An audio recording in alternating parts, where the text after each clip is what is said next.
नमस्कार। आज हम पढ़ेंगे विराम चिन्ह। बोलते समय अपने भावों या विचारों को दूसरों को समझाने हेतु हमें बीच बीच में रुकना पड़ता है। विराम के लिए कुछ निश्चित चिन्हों का प्रयोग किया जाता है, उन्हें ही विराम चिन्ह कहते हैं। कि जब हम अपनी कोई बात कहते हैं, अपना कोई कथन किसी के सामने रखते हैं, तो केवल फ्लुएंट नहीं बोला जाता, बल्कि हम कहीं किसी न किसी जगह पर कोई विराम देते हैं, ब्रैकेट लगाते हैं, अपनी बात को स्पष्ट करने की कोशिश करते हैं। तो इस तरह अपने भावों को व्यक्त करने के लिए हमें कुछ चिन्हों की आवश्यकता होती है, तो उन्हें ही हम विराम चिन्ह कहते हैं। जैसे उदाहरण देखो आप, इसने लिखा है रोको, फिर कोमा, रोको मत जाने दो। और दूसरे भी बात तो शब्द वही हैं, लेकिन विराम चिन्ह का यहाँ जो प्रयोग किया गया है वो जहाँ करा है। जैसे इसने बोला कि रोको, कि उसको रोक लो, मत जाने दो, जाने मत दो। लेकिन दूसरा लिखा है रोको मत, उसे रोको मत जाने दो। पहले में तो वो जाने के लिए मना करता है, दूसरे में कहता है कि जाने दो। तो यहाँ विराम चिन्ह से ही हमने शब्द के बाद में विराम चिन्ह लगाया और यहाँ मत के बाद में लगाया, तो विराम चिन्ह से हमारे जो मन के भाव हैं वो व्यक्त हो गए हैं। शब्द वही हैं, लेकिन एक विराम चिन्ह से पूरे वाक्य का, पूरे शब्दों का अर्थ परिवर्तित हो जाता है। तो हिंदी के प्रमुख जो चिन्ह हैं वो है 12। सबसे पहला है पूर्ण विराम। पूर्ण विराम हम जब अपनी बात को कहते हैं, सरल वाक्य है, संयुक्त वाक्य है या मिश्र वाक्य है, तो उन वाक्यों के अंत में जिन चिन्हों का प्रयोग किया जाता है उसे हम विराम चिन्ह कहते हैं। दूसरे में अर्धविराम आता है। अपनी वाणी को थोड़ा सा, बिल्कुल जरा सा, थोड़ा सा विराम देने के लिए हम जिन चिन्हों का प्रयोग करते हैं, जैसे राम बाजार गया, फल लाया, ठीक है, तो यहाँ हम थोड़ा सा रुके हैं, तो ये है अर्धविराम। तीसरा है अल्प विराम। अल्प विराम में अर्धविराम से भी कम समय रुका जाता है।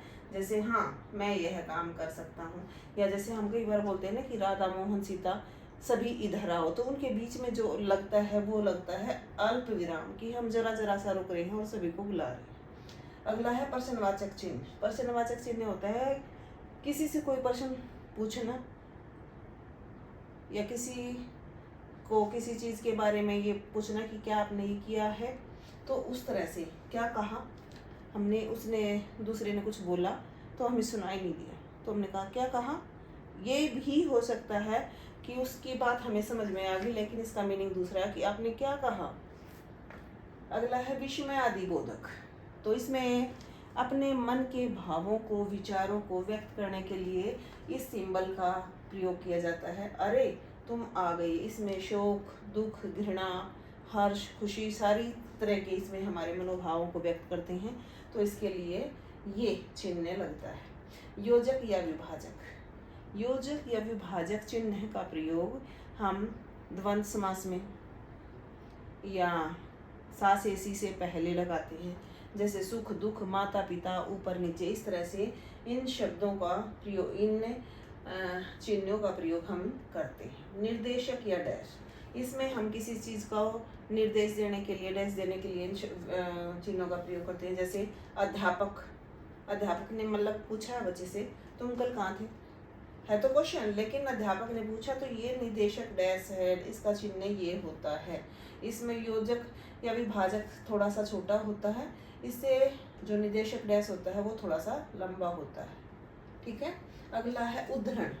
व्यक्ति के मूल कथन को व्यक्त करने के लिए, जैसे किसी व्यक्ति ने कोई बात कही है, किसी ने कथन कहा है, जैसे सुभाष चंद्र बोस ने कहा था तो मुझे खून दो, मैं तुम्हें आज़ादी दूंगा, तो उनके शब्दों को एज इट इज़ दूसरों को बताने के लिए उद्धरण का प्रयोग किया जाता है, इन्वर्टेड कोमास का। जैसे हम लिखेंगे सुभाष चंद्र बोस जी ने कहा तो मुझे खून दो, मैं तुम्हें आज़ादी दूंगा, तो ये उसकी उनकी बातें इस उद्धरण के अंदर ही आएंगी, इन्वर्टेड कोमास के अंदर हम उनको लिखेंगे। अगला है विवरण चिन्ह। निर्देश देना, सूचना देना, इस तरह से आता है। जैसे हम आपको बताना चाह रहे हैं कि क्रिया के 2 भेद होते हैं, तो क्रिया के 2 भेद हैं, उसके बाद में ये निर्देश लगाती हूँ, ये चिन्ह लगाती हूँ, अकर्मक क्रिया और सकर्मक क्रिया। तो इस किसी चीज़ को किसी को कोई निर्देश देने के लिए या कोई सूचना देने के लिए हम इन चिन्हों का प्रयोग करते हैं। नंबर 10 है कोष्टक। कोष्टक कोष्ट में रखना। मुख्य वाक्य का अंग होने पर भी अलग रखना। जैसे मैं आपको बताती हूँ कि जो काल है वो 3 तरह के होते हैं। मैंने कहा कि काल 3 होते हैं, लेकिन उसके अंदर ही मैंने ब्रैकेट में लिख दिया भूतकाल, वर्तमान काल और भविष्य काल। तो मैंने तीनों चीज बता दी, लेकिन ब्रैकेट में रख लिया। काल 3 होते हैं और उसी के बीच में मैंने ब्रैकेट में तीनों डाल दिए कि भूतकाल, वर्तमान काल और भविष्य काल। तो किसी भी मुख्य वाक्य का अंग होने पर भी वो उनसे अलग रहेंगे। हंसपद का मतलब होता है जब हम कोई बात कहते हैं या कुछ लिखते हैं तो कुछ चीजें हमसे, कोई शब्द हमसे छूट गया तो हम हंसपद लगाकर उस शब्द को दोबारा से लिख देते हैं। तो ये हमारा जो होता है चिन्ह, इसे हंसपद बोला जाता है। लाघव, लास्ट का हम जो लेते हैं 12वां, वो होता है लाघव। लाघव का मतलब होता है छोटा। किसी चीज को, बड़ी चीज को छोटी करके लिखना। जैसे हम पंडित नेहरू लिखते हैं तो पंडित ऐसे लिखा जाता है, लेकिन हम पै के ऊपर बिंदी और नीचे जीरो बना के भी हम इसको पंडित लिख देते हैं। तो ये लाघव चिन्ह है। इसी तरह से डॉक्टर को हम ऐसे लिख सकते हैं। ऐसे बहुत सारी, जैसे MA BEd। तो इस तरह से हम बहुत सारी डिग्रियां हैं, जो कुछ चीजें हैं उनको लाघव के रूप में लिख सकते हैं। तो विराम चिन्ह वही है जो हम अपने मन के भावों को दूसरों को समझाने के लिए जिन चिन्हों का प्रयोग करते हैं, लिखने में या बोलने में विराम देते हैं, प्रश्न पूछते हैं या कोई उदाहरण का प्रयोग करते हैं, तो वो सारी चीजें ही विराम चिन्ह कहलाती हैं। धन्यवाद।